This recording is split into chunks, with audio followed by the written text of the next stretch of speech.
An easy mount escape straight into a footlock.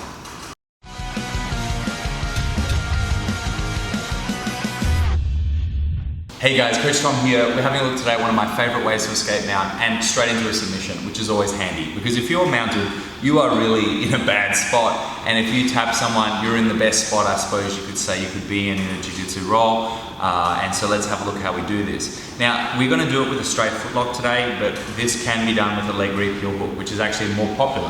However, I find that people don't use the straight ankle lock enough from this technique, so let's have a look how we can make it work. So, Paul's here and he's mounted on me. So, I obviously have lots of things that I can do from this position. However, what you find, the weak part, unless he's crossing his ankles, if he crosses his feet over, which makes him vulnerable to other escapes, that is the only time where I really can't go for this technique. If his ankles aren't crossed, I'm in a really good position, okay? If he was grapevined out on me, so he had his legs intertwined with mine and he was sticking his legs through like this, and he hooked onto my feet here, right? I would have to clear my legs off before going for this, okay? So now that we've looked at the rare times where we can't use this technique, 95% of the time when I'm mounted, I can. So this is what we're gonna do, guys. First of all, we're going to make sure our neck's protected, and then when we're ready to commit, we're going to put our hands here on their belt, okay? I'm not gripping the belt, same grips, gi or no gi, it does not matter. So I'm just going to give him a teeny bit of a bump, just to make sure I've got a good grip here. So if he was upright like that, I'm not going to be able to have a good grip, so I'd give him a teeny bump, just to bring him forward, just to rest, so his hip bones are right in the palm of my hand. Once I'm here, I'm now going to give him a really big bridge, as high as I can. And my bridge isn't going straight up, it's going just off to my left slightly. So maybe just 20 degrees, okay? So I'm here, and I'm going to do a big bridge, and then I'm going to extend my arms, okay? So the whole effect of this will look like this. He's down here, like that, okay? So I'm just trying to create some vertical space. As soon as I create that vertical space, I'm simply going to get my left knee in, and my right foot is going to come around here into an ashigarami or a footlock position. So I'm here, I'm protecting my neck, and then when I'm ready to go, I put my hands here, I give him a big bump, and I get my left knee in. As soon as my left knee is in, I bring my right foot around here and I put it in his hip.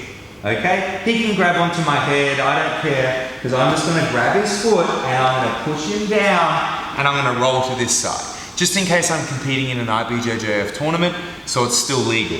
And now from here, I've got my footlocks. Okay? So I can go straight for my straight footlock. Okay? We've got plenty of series on those. So if we have a look again, let's have a look at this technique. The most important thing is don't try to just bench press your partner. You need to actually lift your hips high enough so that it's only the tiniest bit of bench press. You don't want to be bench pressing the guy if he weighs twice as much as you. So I'm going to give him a big bump and then extend my hands and just simply get my left knee here. Okay? Once I've got my left knee in, my right foot comes around into the hip and I now push him away. And I roll to my side and I'm ready for my finish. Even if I didn't want to finish from here, I can come up and look at passing his guard, okay? So let's have a look at some tips depending on your body type. So, if you're a stronger person, you can emphasize the bench press a bit more. So if you're a strong guy, you come from maybe a really athletic background, you might want to look at using more of the bench press, okay? But if you come from more of a, well, I guess you're not as strong as your opponent, but maybe you're flexible, you can emphasize the foot. So if I was a strong guy, I would look at bench pressing my partner over to here, right? And then bringing my knee in and then pushing him away and then getting my foot in. Presuming that I'm stronger than I am flexible. However, if I was more flexible than strong, which is the case for me, I'm going to hip out and I'm often going to get this foot in early and then push him away and then go for my footlock. However, if I was extremely flexible with absolutely no strength, I can do this. I hip out to the side, and then I'm just going to bring my own foot up and put it right here in his hip. And then I'm just going to kick him away, just like this. And then I'm going to get my knee in and roll to my side and finish. So I'll do it one more time, combining everything. However, depending on your body type, you'll find you'll emphasize different parts of this technique. So I'm here and I finish, okay? So if you're flexible, you'll tend to bring your foot around and actually kick them off of you to get your left knee in. If you're more strong and flexible, you'll tend to do more of a bench press and getting your left knee in. Obviously, try to do it all at once. That is the best. But if maybe they're weighing twice as much as you, using a bit of flexibility, that's handy, okay? So try to be strong and flexible. That would obviously be the goal, but this is one of the easiest ways to escape now. If you are in a no-gi scenario, you can leg reap straight into the heel pull. So to show that real quick, if Paul is here on top, I can hip up and now leg reap with this leg. Bring this leg all the way over and then take the heel, okay?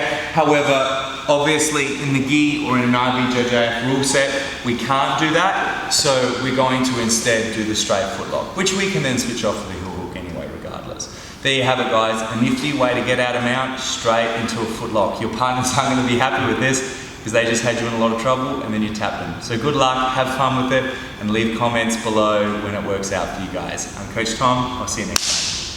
Hey guys, thanks for watching the video. I hope you loved it. Don't forget to subscribe to our YouTube channel or check out more of our YouTube videos here. We are a free BJJ resource bringing you BJJ techniques and tips and hacks every day for free, forever, to make your life on the mats more fun. I'm Coach Tom. I'll see you next time.